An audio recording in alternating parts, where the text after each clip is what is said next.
parábola do filho pródigo. Jesus continuou: um homem tinha 2 filhos. O mais moço disse ao seu pai: Pai, quero a minha parte na herança. Assim ele repartiu sua propriedade entre eles. Não muito tempo depois, o filho mais novo reuniu tudo o que tinha e foi para uma região distante. Lá desperdiçou os seus bens vivendo irresponsavelmente. Depois de ter gasto tudo, houve uma grande fome em toda aquela região e ele começou a passar necessidade.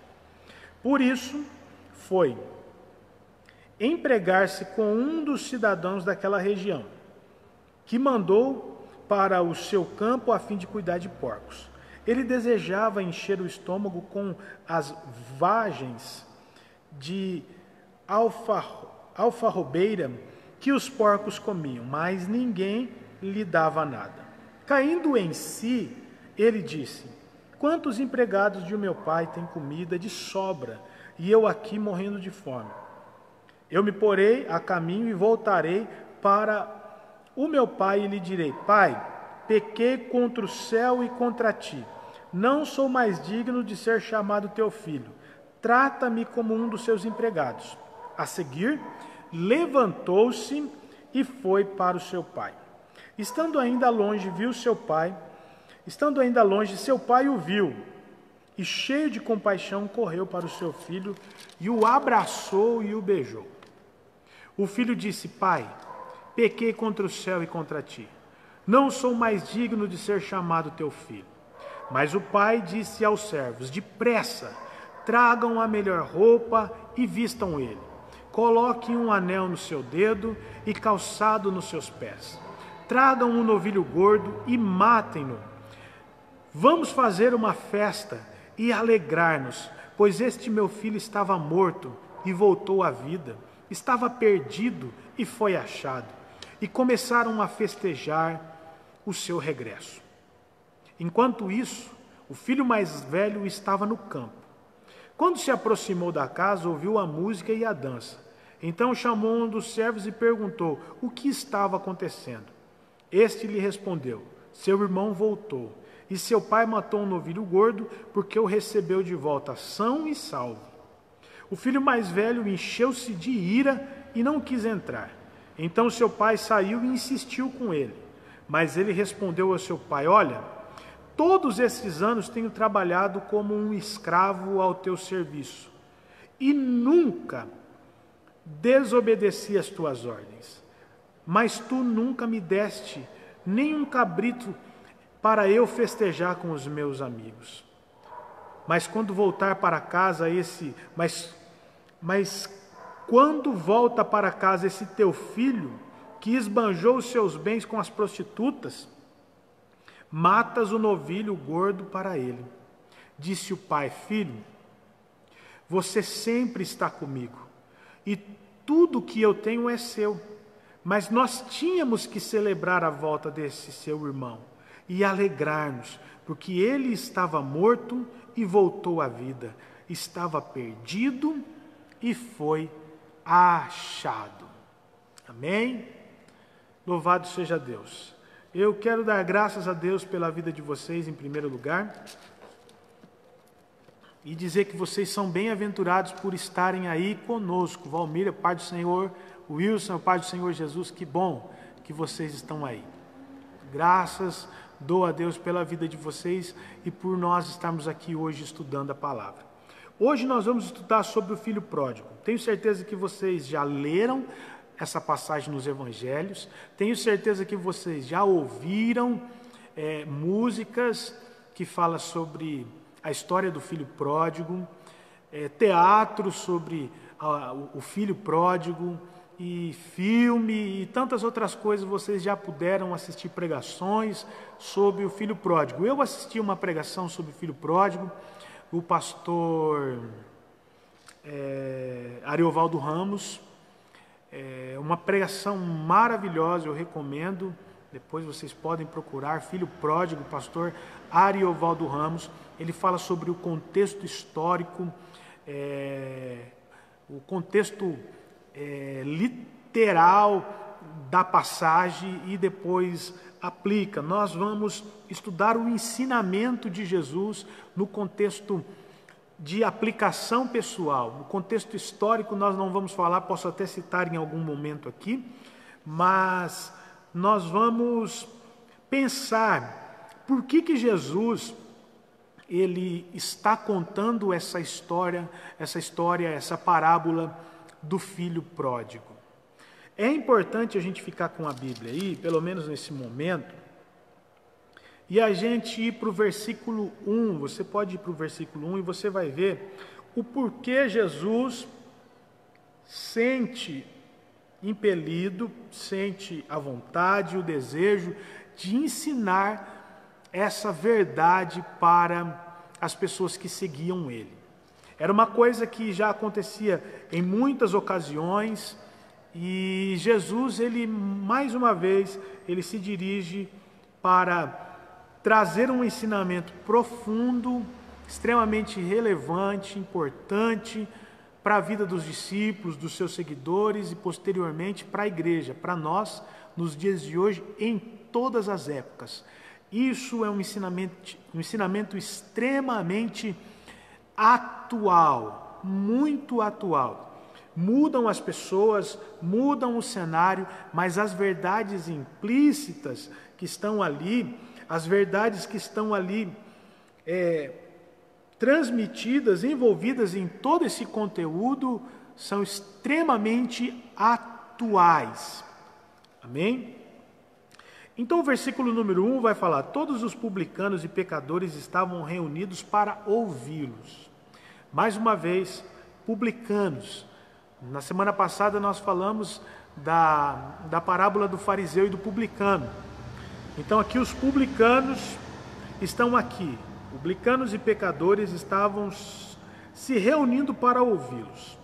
Mas os fariseus, olha só, e os mestres da lei o criticavam. Criticavam quem? Estavam criticando a Jesus. E eles diziam ali 2 pontos. Este homem recebe pecadores e come com eles. Os publicanos foram lá para ouvir. Os pecadores, pessoas consideradas pecadores pelos fariseus, pelos doutores da lei, pelos religiosos da época. E então eles lançam uma crítica. Se tivesse Facebook, com certeza esse assunto estaria no Política Piratininga, Memórias de Piratininga, estaria nos tweets, estaria em manchetes de jornal, enfim. Jesus recebe homens pecadores e, além de tudo, comem com eles. Semana passada nós falamos que Jesus, ele realmente tinha esse contato, tinha essa ligação com pessoas de todos os tipos, pessoas de várias classes sociais, pessoas religiosas ou não, pessoas israelitas ou não, judeus ou não judeus. Jesus, ele traz sim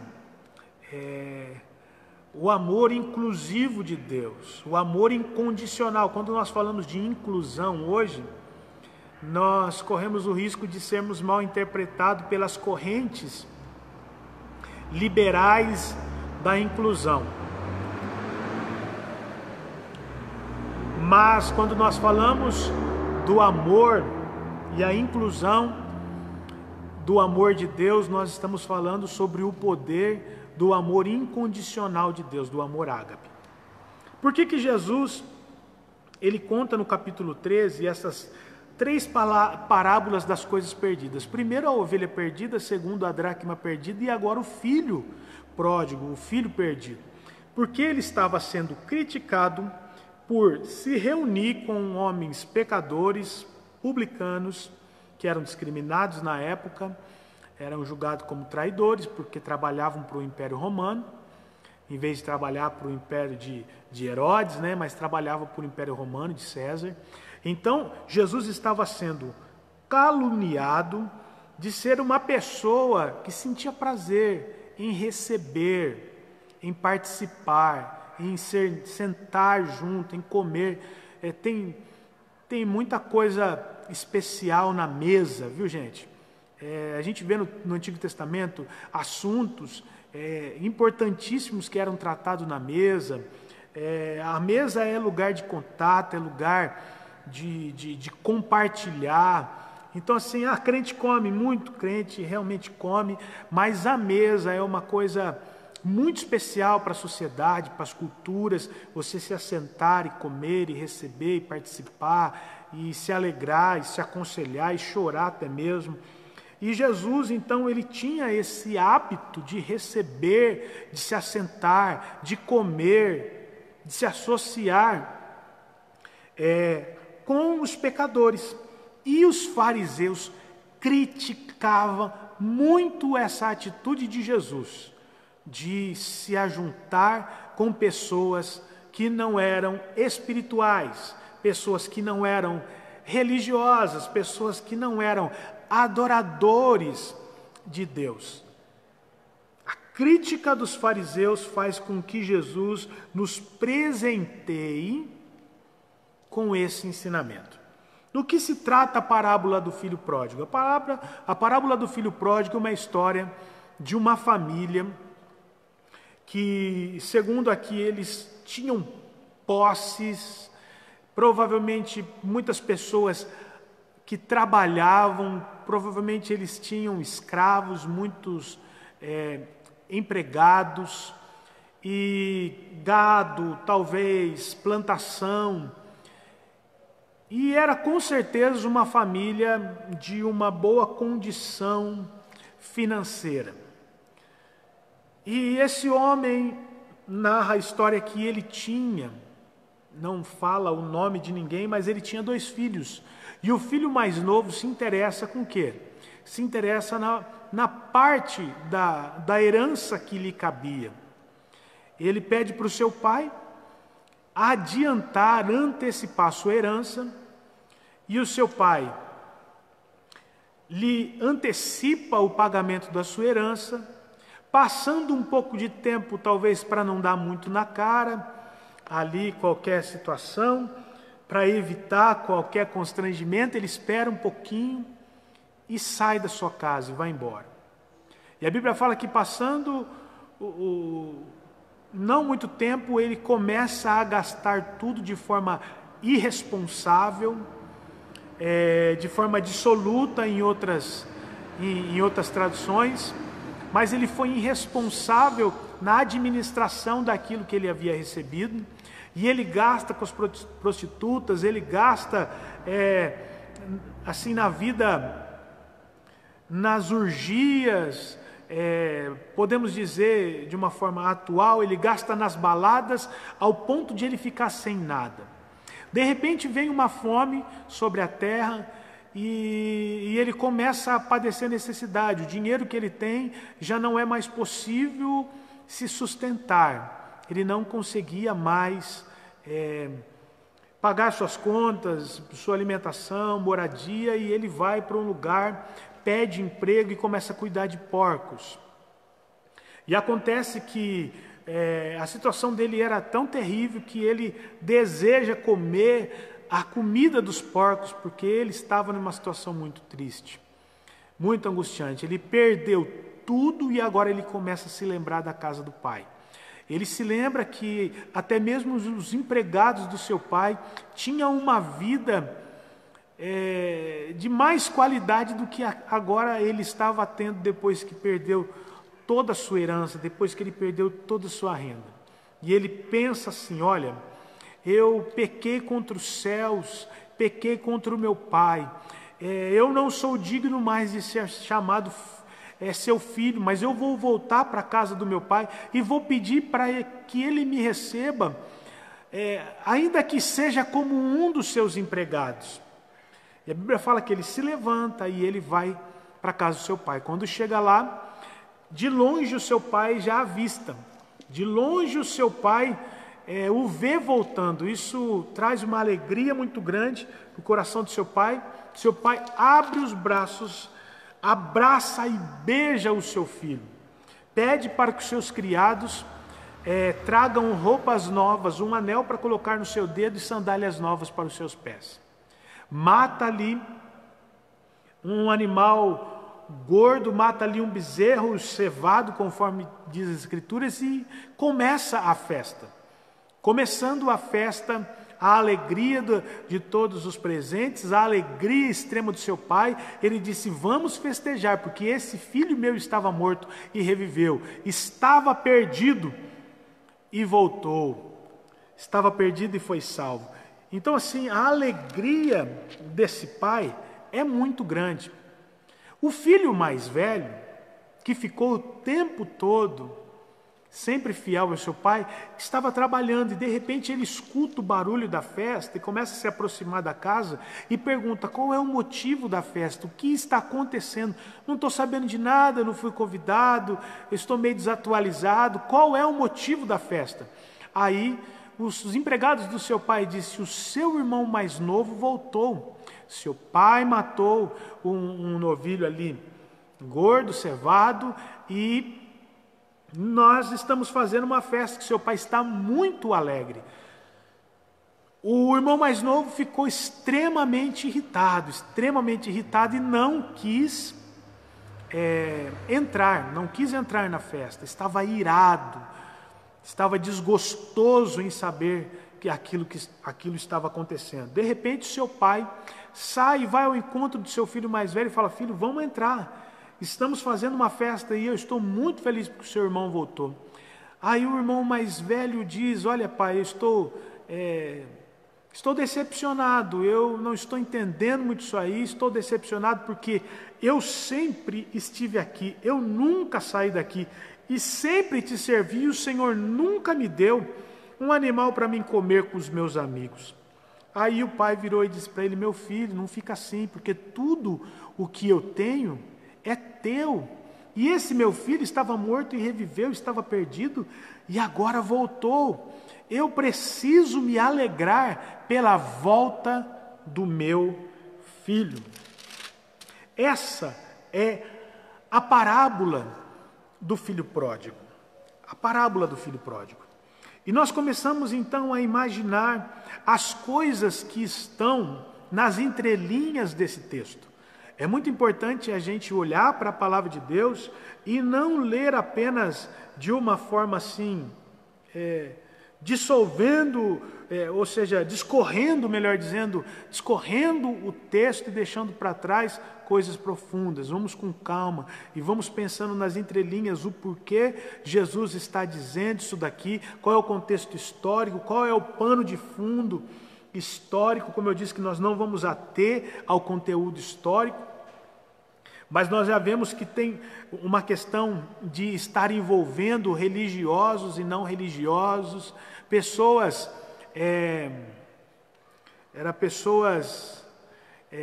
possivelmente espirituais, com aqueles possivelmente não espirituais, pecadores, pois pecadores todos são, mas a forma como os fariseus se comportavam com aquela maneira de ser, de sentir-se superior aos outros, fez com que Jesus trouxesse essa palavra. Uma primeira coisa que eu gostaria de falar com vocês, só para a gente interagir, começar nós entrarmos dentro desse contexto aqui.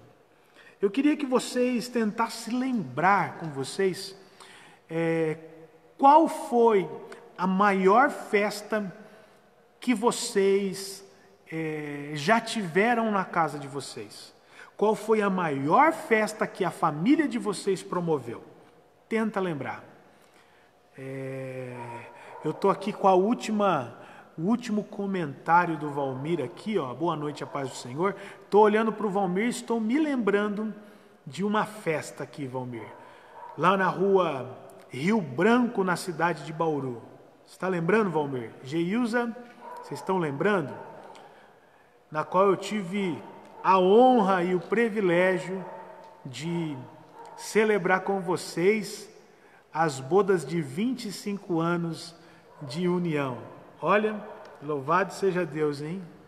Louvado seja Deus. Então é uma festa extremamente considerável, uma festa com comida boa, com bastante gente, gente bonita, bem vestida. Qual foi a maior festa que vocês já realizaram na família de vocês? Procura lembrar aí.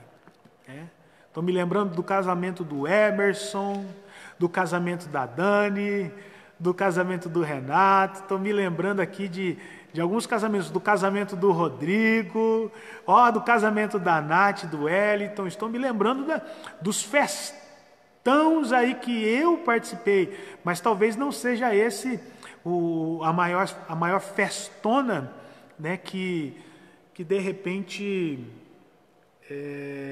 tem acontecido na família de vocês. Estou me lembrando do chá de bebê da Nath, também uma feijoada maravilhosa. Gente, é muita festa do povo de Deus, hein? Tem muita coisa para a gente lembrar. Foi muito lindo, foi muito lindo. Então vamos lá.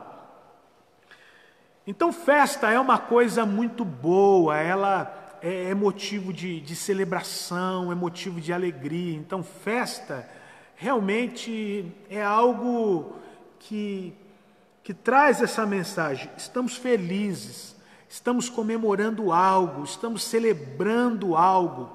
Festa é algo maravilhoso, algo maravilhoso. E é importante a gente se lembrar das festas que nós já fizemos, que nós já participamos, que nós já organizamos, né? E nós relembrarmos o motivo, não só da festa, da comida, das pessoas, mas o motivo pelo qual fizemos aquele culto de ação de graça. Aí convidamos o pessoal, fizemos churrasco, ou comemos um salgadinho, comemos uma pizza, enfim, tomamos um chá, um café. Foi algo marcante, significante para as nossas vidas, né? Então, importante, muito importante. Outra pergunta que eu gostaria de fazer para vocês é: que tipo de pessoa você é? Você é aquele tipo de pessoa caseira? Ou você é aquele tipo de pessoa baladeira? Mas baladeira no que digo, não digo no sentido da promiscuidade, da balada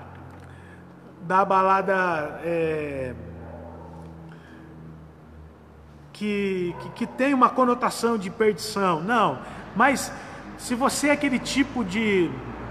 Sim, muita comida.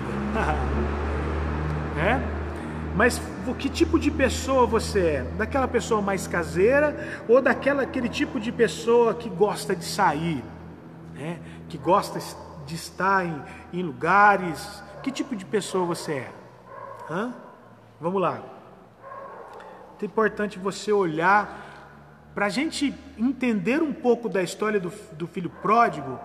Nós temos que sentir o que você sentiu nessas festas, o motivo da qual a festa que você realizou, que você já participou, ou que você foi para uma festa da sua família. Era você o motivo da festa? Era seu cônjuge? Era um filho? Era um irmão? Era um tio, um avô? E que tipo de pessoa você é? É a pessoa mais caseira? Ou você é aquele tipo de pessoa mais saída? Eu vou dizer, eu sou um tipo de pessoa que gosta de sair.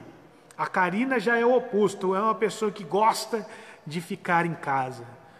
Então assim, realmente, a maior parte do dia eu acabo passando mais tempo em casa do que a Karina. Não que eu fique só em casa, mas eu acabo ficando mais tempo em casa do que a Karina. Então quando chega à noite, quando chega o final de semana, a gente quer sair. Se não está entre os irmãos, no culto, numa reunião, em numa visita, quero sair. E a Karina, se não está no culto, não está no trabalho, ela quer ficar em casa. Então, o tipo de pessoa que nós somos, se mais caseiro, se mais saidinho, também vai ajudar a nós entendermos a situação dessa família e o contexto de ensino que Jesus está trazendo para as nossas vidas. Uma coisa que nós temos que pensar é, vamos fazer uma breve síntese, um breve resumo do pensamento do filho pródigo.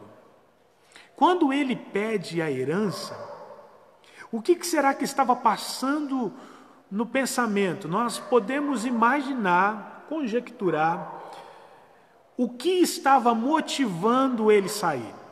Porque uma coisa é a gente julgar superficialmente e outra coisa é a gente analisar os fatos, analisar as coisas que aconteceram e o que possivelmente estaria envolvendo a vida daquele jovem. Eu posso imaginar algumas coisas que passavam pela cabeça do filho pródigo. Tipo, essa casa não é mais para mim. Por que você acha que o filho pródigo decidiu sair de casa? Nós podemos pensar alguma coisa aqui, ó. Para conquistar a sua independência, basicamente, isso é uma coisa que toda pessoa quase a maioria das pessoas, em algum momento da sua vida, essa pessoa ela quer ter independência, quer ser independente. O que poderia estar passando na cabeça dele? Eu quero experimentar a vida lá fora, quero saber como é que é. Olha, eu quero a parte da minha herança, eu quero sair daqui para me livrar dos valores do meu pai. Para me livrar dos valores do meu pai. Eu quero agora seguir um caminho meu. O meu pai me exige um monte de coisas, espera de mim um monte de coisas, e eu quero me livrar dos valores do meu pai, eu quero dos princípios do meu pai, eu quero experimentar, eu quero ir lá para fora. Ou de repente ele poderia estar saindo de casa para se afastar. O quê? Se afastar do seu irmão mais velho. Vamos lá, tem um comentário aqui, ó. Fico pensando, será que no lugar do irmão também ficaria brava? Ou ia lá me alegrar junto? Nós vamos falar sobre isso.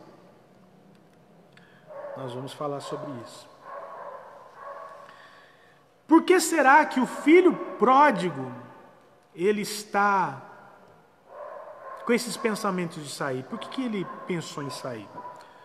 Essa casa não é mais para mim, essa rotina não é mais para mim, essas ideias já não me convencem mais aqui de casa, o formato aqui de vida é ultrapassado, o formato aqui, essa rotina, esses costumes aqui, não fala mais a minha língua, não tem mais a ver com o meu perfil.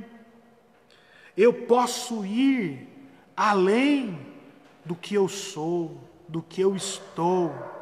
E eu não preciso de tudo isso aqui para ser filho. Eu posso ser filho em qualquer lugar. Eu posso ser filho do meu jeito. E daí por diante. O que estava passando na cabeça do pai? Porque não foi de uma hora para outra que esse menino começa a dar sinais. Esse menino começa a dar sinais de que ele tinha planos de sair de casa. Fica na cara quando ele pede a herança para o seu pai, mas de repente esse pai ele poderia estar pensando assim, logo no começo, logo quando ele começou a sentir, porque pai e mãe sente, né? Pai e mãe percebe nos gestos do filho, né?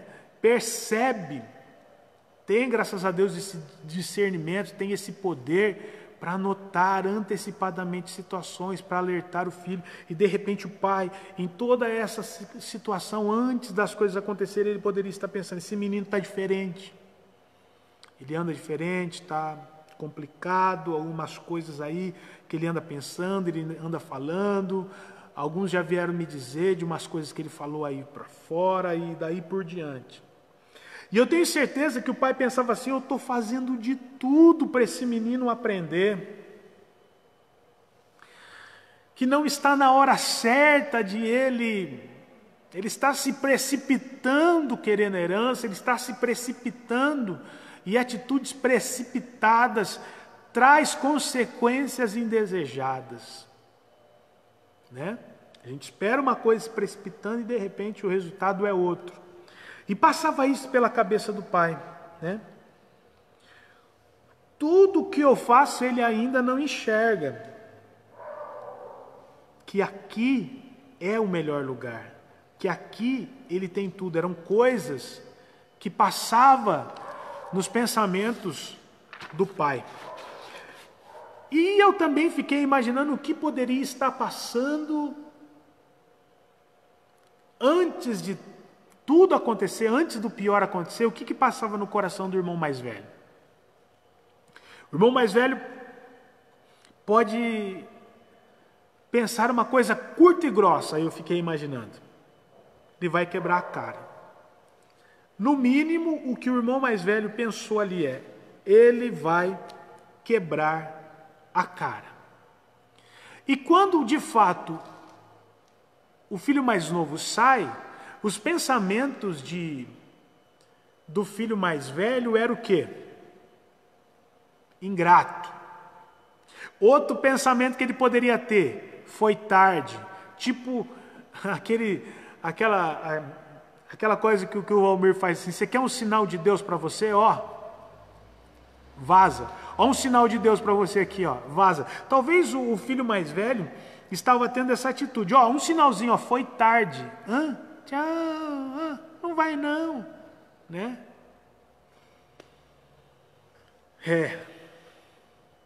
E de repente agora passou pelo coração do filho mais novo, agora sou eu. É bem típico de pessoas exclusivistas, pessoas ciumentas. Quando está só ela se sente à vontade, ela se expressa, ela se abre, ela se alegra. Mas quando chega mais gente, ela se fecha. Então é bem típico o irmão mais velho do filho pródigo. Provavelmente aquele moço devia ser uma pessoa assim fechada, enquanto o filho mais novo mais espontâneo. E quando o filho mais novo sai, talvez o filho mais velho diz assim, agora é a minha vez, a minha vez, agora é minha chance, eu vou ter o pai só para mim, eu vou poder falar as coisas que eu penso e tudo vai ser meu.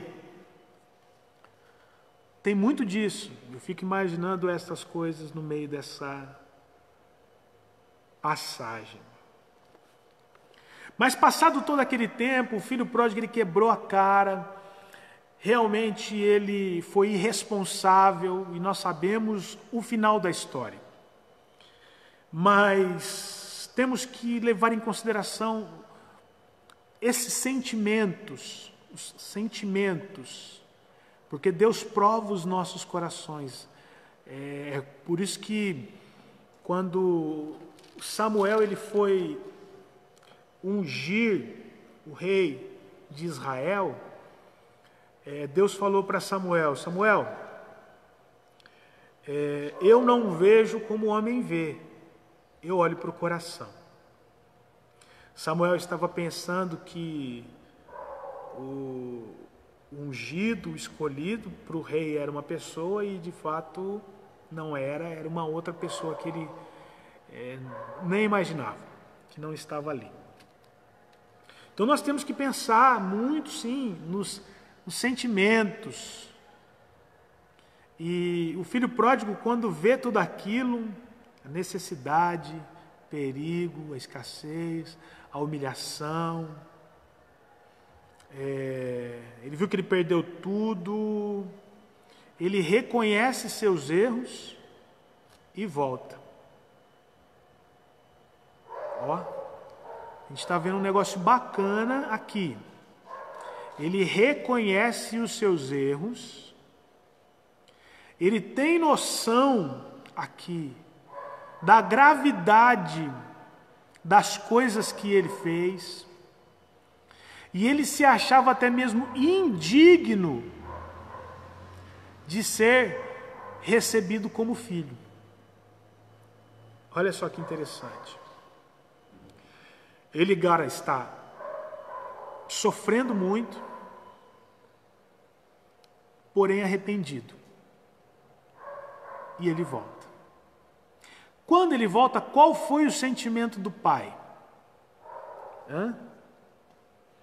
Qual foi o sentimento do pai? Qual foi o sentimento do pai? É uma coisa que eu gostaria de perguntar para vocês aqui, hoje. Se você fosse o filho que estava voltando, o filho que errou, que pisou na bola, que fez tudo errado, que desperdiçou, tinha sido avisado, tinha sido orientado, conhecia as possibilidades de fazer certo, tinha o conhecimento moral, espiritual para fazer o certo, porém fez o errado. Se você é o filho que está voltando, como é que você se sentiria? Eu queria citar algumas coisas aqui. Você se sentiria amedrontado? Estou voltando, mas eu estou com medo de como é que eu vou ser recebido. Você está voltando, como é que você se sentiria? Indigno? Outra coisa, se sentiria aliviado? Se sentiria culpado? Você está voltando e agora você está se sentindo o quê? Agradecido?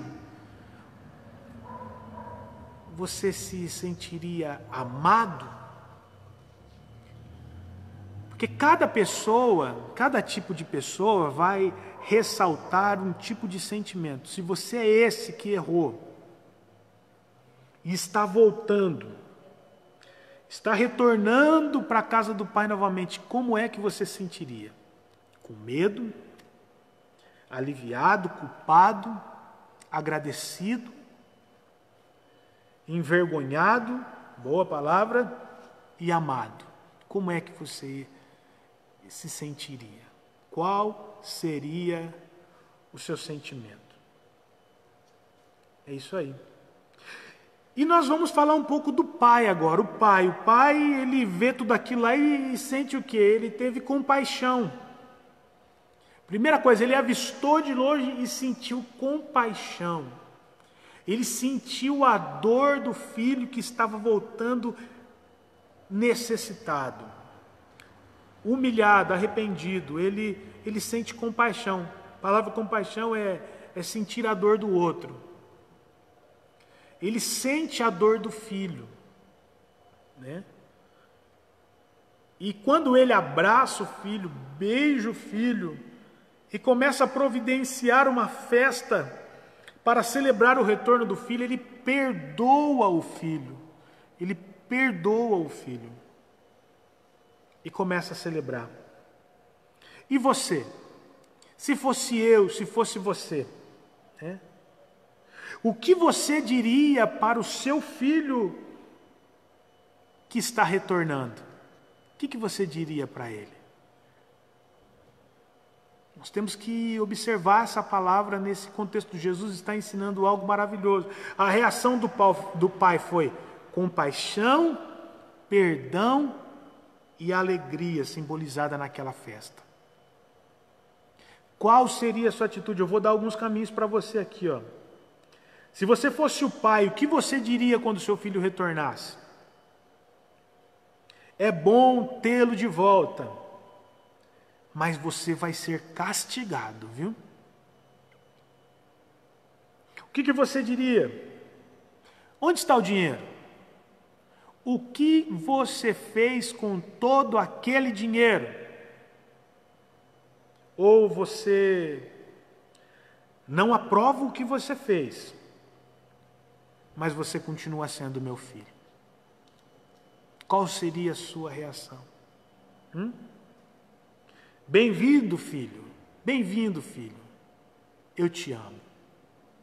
Amo muito você, meu filho. seja bem-vindo. Qual seria a sua atitude?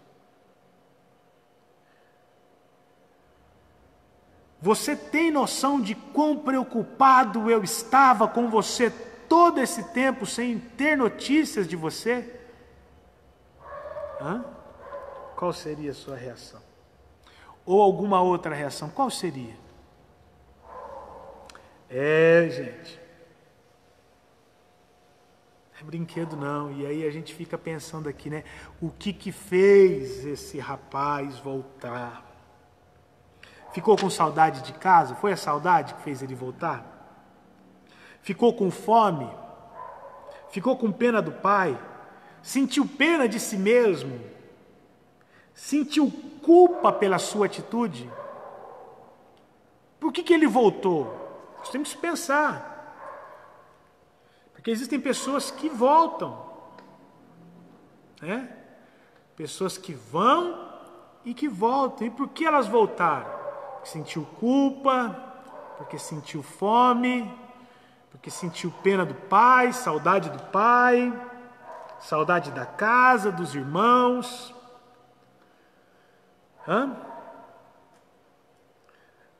E diante de toda essa situação, com quem você mais se parece na história?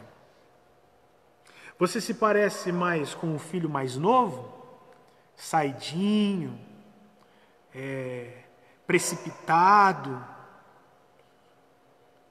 faz as coisas na loucura, não ouve os conselhos dos mais velhos, das pessoas mais sábias, mais experientes, mais maduras. Com quem mais você se parece nessa história? Ou você se parece com aquele pai que se compadece? Você se parece com aquele pai que perdoa, tem aquela facilidade. Meu filho fez um absurdo, mas eu estou vendo ele voltar aqui. Coitado, olha o que ele passou. Será que você se parece com o pai com essa capacidade de olhar mais a dor do que a culpa, olhar mais as feridas do que as razões pela qual as feridas foram abertas? Pelos erros que causaram essas feridas? Será que você é daquele que se preocupa, eu vou pegar ele aqui, vou curar ele, independente do que ele fez para ficar doente? Será que a gente parece mais com esse pai? Que perdoa, que aceita e que além de tudo, bacana, né? Voltou porque teve necessidade. E como seria a gente ter essa noção? Porque quando a gente tem sabedoria de Deus, quando a gente começa a ter o discernimento de Deus, a gente começa a se antecipar nas coisas. Mas quando a gente começa a se antecipar nas situações, a gente começa a ganhar as cenas, a gente começa a ver as coisas além da parede, né? Uma visão mais transcendente, e a gente começa a ter essa noção. Não voltou porque teve saudade, não voltou porque só se sentiu culpado, voltou porque teve necessidade. E se eu tenho a noção de que voltou de forma interessada ainda, como é que eu vou reagir? Eu vou ter compaixão? Com quem eu me pareço então? Porque a posição do pai é bem complicada, porque o pai ele não é alienado, o pai está ligado no que está acontecendo, mas ele está ligado, mas mesmo assim, ele se compadece. Mesmo assim, ele ama, perdoa e celebra. Com quem mais a gente se parece na história? Ou de repente a gente se parece mais com o filho mais velho?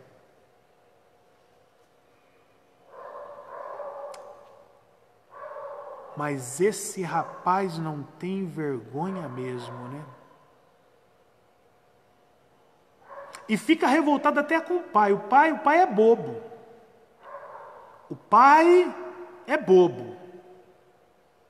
Porque se sou eu não recebo. Se sou eu não festejo, eu coloco ele no lugar dele. Com quem a gente mais se parece?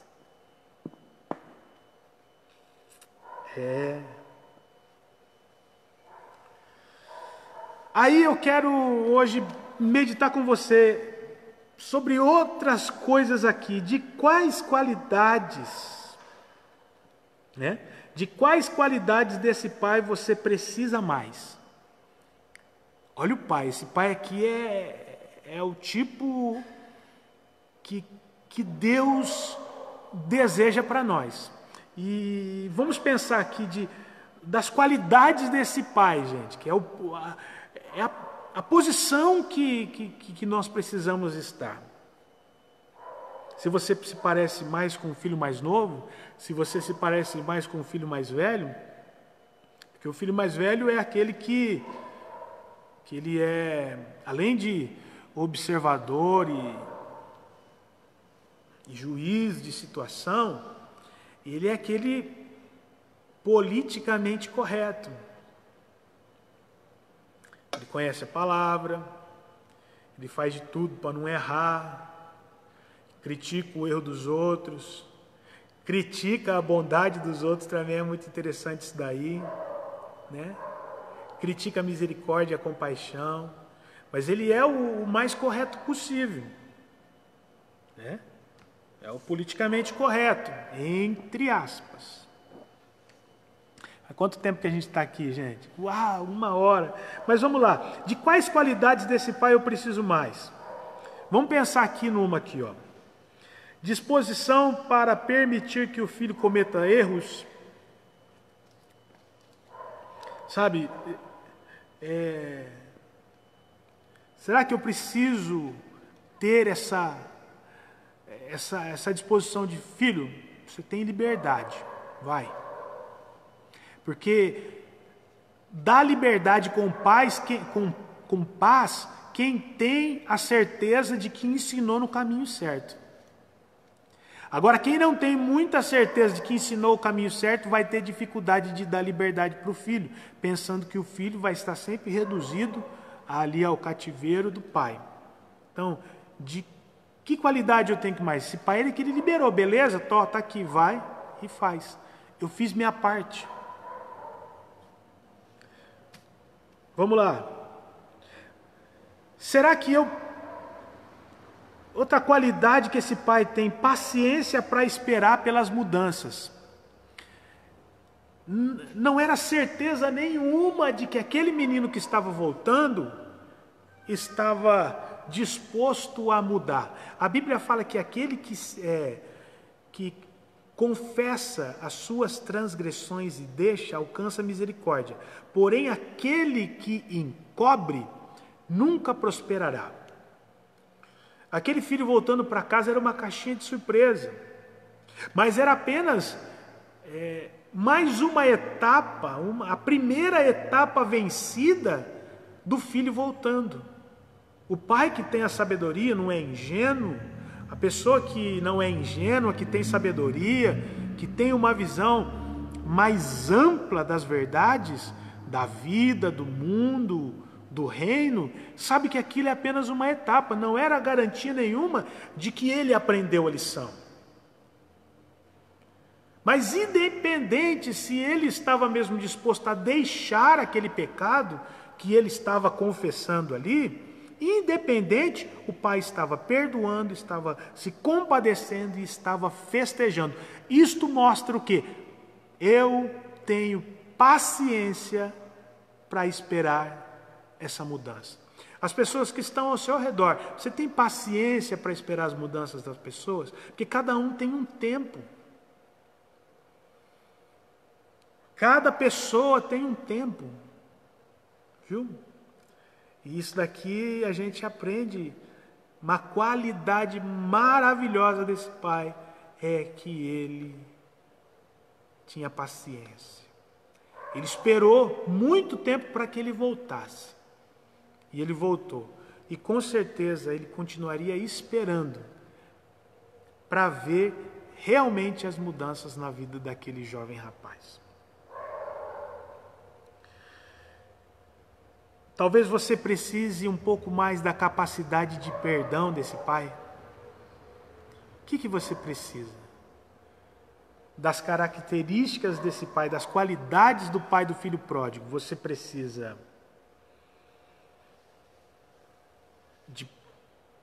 de disposição para permitir a liberdade para os filhos, que os filhos cometam erros para poder aprender. Você precisa ter a paciência para esperar as mudanças das pessoas, ou você precisa de capacidade de perdão? O que você precisa? Talvez você precise de compreensão para lidar com os filhos. Ó, você vê? Ele cheio de bucha para esse homem resolver. Um filho saindo. Agora o filho volta. E o filho que estava se revolta. E ele lidar com alegria com a volta e com entendimento, com aconselhamento para aquele que está irado, revoltado. Ó. O que você precisa de capacidade para celebrar a vida? Talvez, gente, nós estamos diante de pessoas aqui que perdeu o brilho de festejar. Eu fui pastor de pessoas que não gostavam de festa. Eu lembro que às vezes a gente fazia festa na casa dessa pessoa, da igreja, e a pessoa, quando começava a festa, ela saía. E era um presbítero da igreja. É complicado, né? Porque a Bíblia fala que o presbítero deve governar bem a sua casa. E nesse quesito, ele falava que a festa era uma celebração da carne. Muito interessante, gente. E eu me lembro de Jesus, uma certa vez, ele falou para os fariseus que eles eram tão rigorosos, que eles ficavam na porta, eles não entravam e não deixavam os outros entrar. Eles coavam um camelo e engolia, ou seja, coavam um mosquito e engolia um camelo. Então, a troca de valores ali. E talvez você, como esse pai, festeja, parabéns, né? Tem motivo para festejar. Falamos na live aqui que existem casais que não tem graça sair só o casal. De repente tem que ter outras pessoas, ou no meio de baladas maiores para sentir prazer. E eu quero dizer uma coisa: talvez você perdeu com os anos a capacidade de celebrar a vida. A capacidade de celebrar a vida. Sexta-feira agora é aniversário da Karina. Com certeza não vai ser possível a gente fazer da forma como nós esperávamos, né? De fazer junto com os irmãos, junto com a família, kit Betel, que seja. A Dani planejou a sua festa de 40 anos. Não foi possível, mas depois ela fez uma no formato quarentena, só com os familiares, né? E outros, como nós vimos a festa da Bianca aí, nós vimos nas postagens, né? Com máscara, adaptando, né? E tantas outras coisas. Mas talvez você precisa hoje aprender com esse pai o motivo de celebrar, a capacidade de celebrar a vida. Porque existem famílias que parecem velório, casas que parecem estar de luto. Eu perdi a minha mãe, agora outubro vai fazer 1 ano. Numa data muito complicada, dia 7 aniversário do Vitor, dia 8 meu aniversário e dia 9 é o dia do aniversário da morte da minha mãe. Mas eu vejo isso como um novo momento na vida dela, na história dela, para a eternidade. parou de sofrer. Então eu não vou me apegar a esse luto, o sentimento de perda. Eu perdi ela, mas Deus está com ela. E como vai ser a minha vida daqui para frente? Vai ser continuando celebrando a vida, a família, os amigos, a igreja, celebrar a salvação, celebrar o perdão, a libertação. Tem pessoas que precisam urgentemente a capacidade de celebrar desse Pai. Oh, aleluia, tem tanta coisa para a gente falar aqui, gente, e eu quero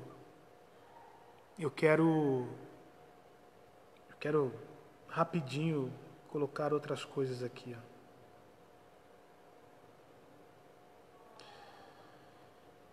De que forma você consegue se relacionar com as experiências do filho mais novo?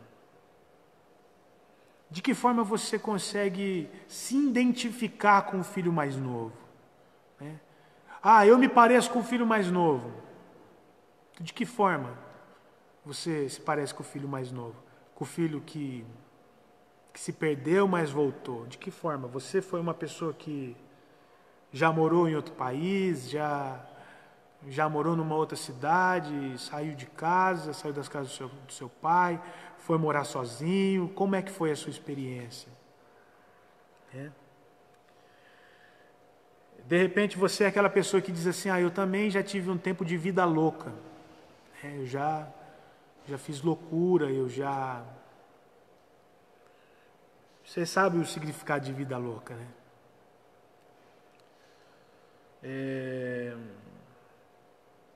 Eu já fali, eu já tive um empreendimento, fali, quebrei a cara. Isso me faz me identificar com o filho pródigo. Já passei fome. Não sei se alguém de nós aqui já teve uma experiência como essa. E pode hoje se identificar, olha, eu já passei por isso, sei o que significa isso. Percebi que sou indigno, fiquei pensando que deveria ou não voltar para casa e daí por diante, né? Agora a última pergunta aqui para a gente, diante de Deus aqui, a gente pensar sobre esse ensinamento de Jesus. Por que Jesus estava falando isso aí, gente? Porque os fariseus não aceitavam, os judeus religiosos não aceitavam os pecadores. Nossa, e eles também eram, né? Não aceitavam os publicanos, não aceitavam os gentios, as pessoas de outras nacionalidades, e até o dia de hoje. Um colega nosso aí falou, um amigo nosso falou assim, olha, nas minhas férias agora estou me preparando para ir para Israel, mas só que eu vou de mochilão.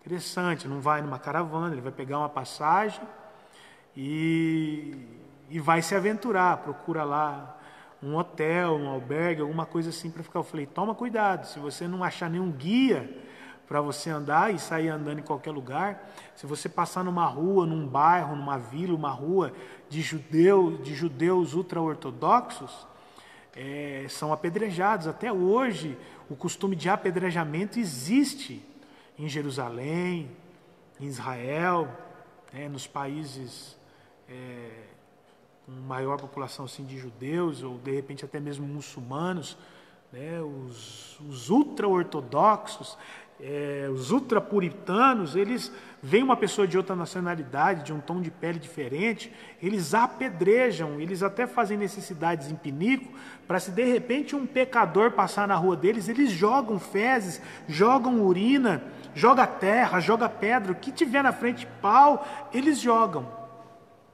Então esse era o comportamento dos judeus da época, né? E Jesus olhava para aquilo e falou, não, aqueles que vocês estão julgando pecadores, são meus. Por exemplo, a mulher pecadora lá que foi pega em adultério, onde está escrito que ela se arrependeu?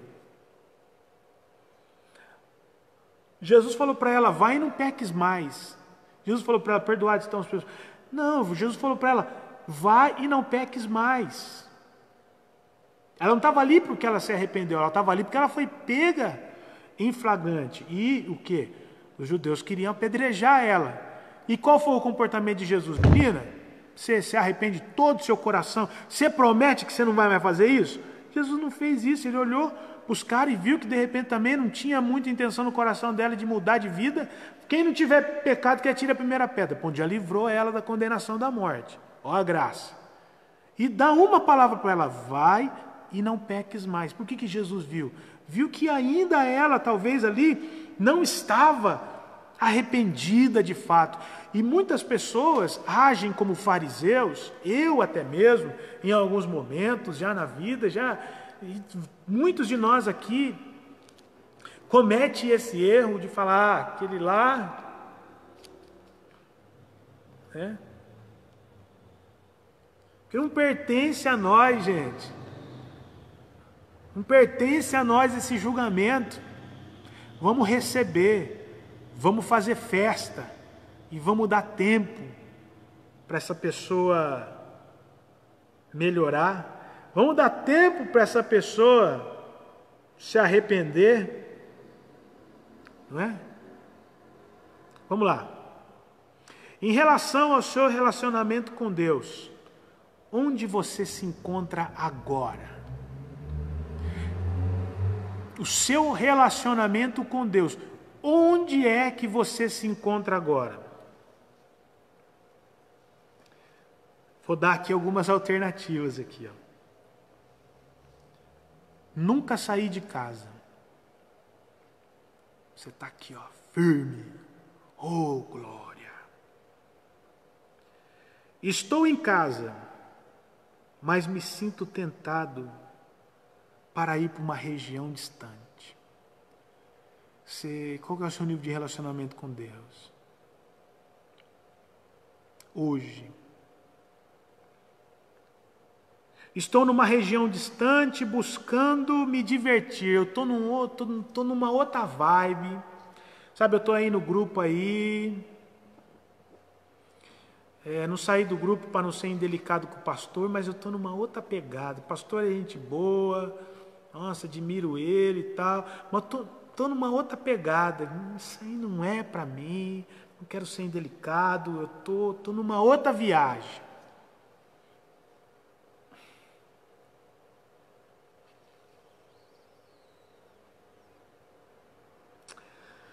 Começando a perceber que estou cuidando de porcos. Gente do céu, qual que é o meu nível? Qual é o meu relacionamento com Deus? Estou percebendo que eu estou aqui envolvido com muita coisa que não tem a ver com os planos de Deus na minha vida. Estou aqui mexendo com coisas que não é para mim.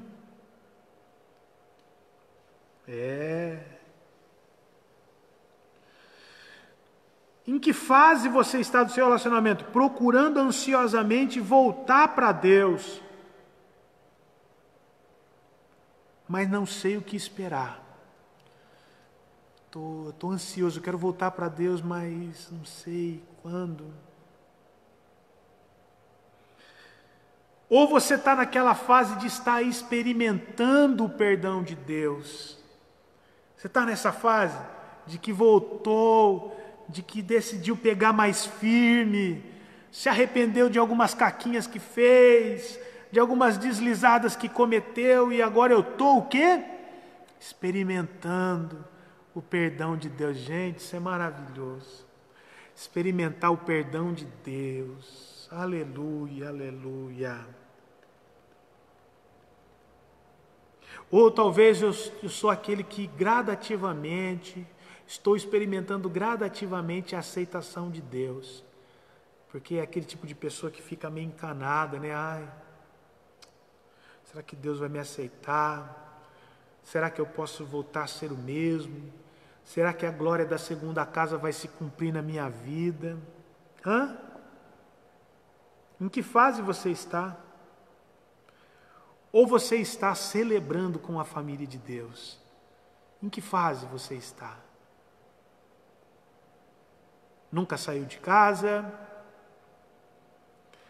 Pensando em ir para uma região longe?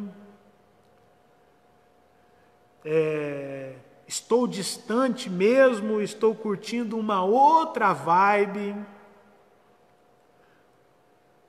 Eu quero voltar, mas não sei como.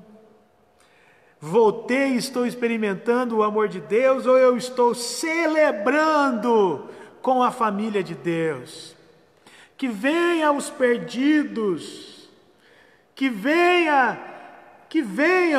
os perdidos e vamos celebrar, vamos glorificar a Deus. Todos nós somos pecadores. Esses dias eu fiquei, tempo atrás já, no começo do ano, talvez do ano passado, fiquei maravilhoso quando eu estava lendo porque que Jesus falou que os sãos não precisam de remédios, sim os doentes. Eu aceitava porque foi Jesus que falou, mas eu não tinha noção de que Jesus estava falando de uma forma irônica. O teólogo, quando estava fazendo o comentário desse texto, aleluia, o teólogo, quando estava fazendo o comentário desse texto, trazendo do grego para o português, fazendo uma explicação desse contexto, falou que Jesus estava sendo irônico quando ele disse: os sãos não precisam de remédio. Ele faz uma comparação com quem está doente e quem não está, mas o pano de fundo, a ideia central é: quem é são nessa terra? Quem que é que não está enfermo pelo pecado? Então, todos são pecadores, todos precisam de remédio, todos estão aqui para serem tratados, para serem curados, para serem libertos, todos os dias, todos os dias. Aleluia!